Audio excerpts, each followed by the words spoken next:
ఆంధ్రప్రదేశ్లో స్థానిక సమస్యలపై ప్రజా చైతన్య యాత్రలు నిర్వహిస్తున్నట్లు సిపిఎం రాష్ట్ర కార్యదర్శి వి శ్రీనివాసరావు ప్రకటించారు.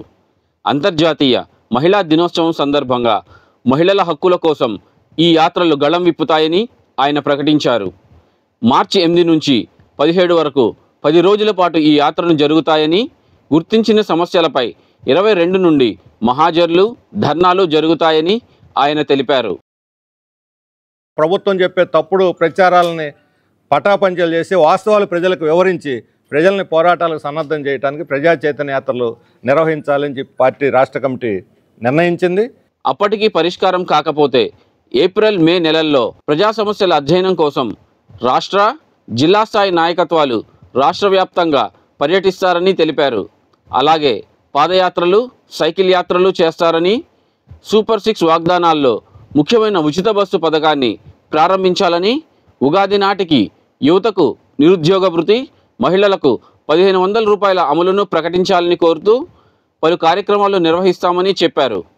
కొత్త ప్రభుత్వంలో అయినా తమ సమస్యలు పరిష్కారం అవుతాయని, బడ్జెట్లో రాయితీలు ఏమైనా ఇస్తారేమోనని 9 నెలల పాటు ప్రజలు ఎదురు చూశారని, వారి ఆశలు అడియాసలు అయ్యాయని పేర్కొన్నారు. మాటలకు చేతలకు పొంతం లేదని తెలిపారు. సూపర్ 6 పథకాలకు నిధులు తగ్గింపు ద్వారా వాటిని కుదించే ప్రయత్నం చేశారని విమర్శించారు. రేపు 8వ తేదీ అంతర్జాతీయ మహిళా దినోత్సవం సందర్భంగా దీన్ని ప్రారంభించబోతున్నాం.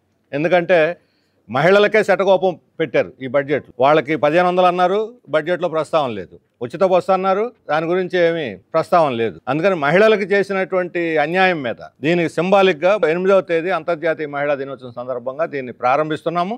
28వ తేదీ వరకు ఉగాదితోటి ముగుస్తుంది. ఈ 20 రోజుల పాటు రాష్ట్ర వ్యాప్తంగా మొత్తం రాష్ట్ర నాయకత్వంతో సహా జిల్లా నాయకులు, మండల పట్టణ నాయకులు అందరూ కూడా ప్రజల్లోకి వెళ్తారు, వీధి వీధి తిరుగుతారు, ఇల్లు తిరుగుతారు, ప్రతి ఒక్కరిని కలుస్తారు.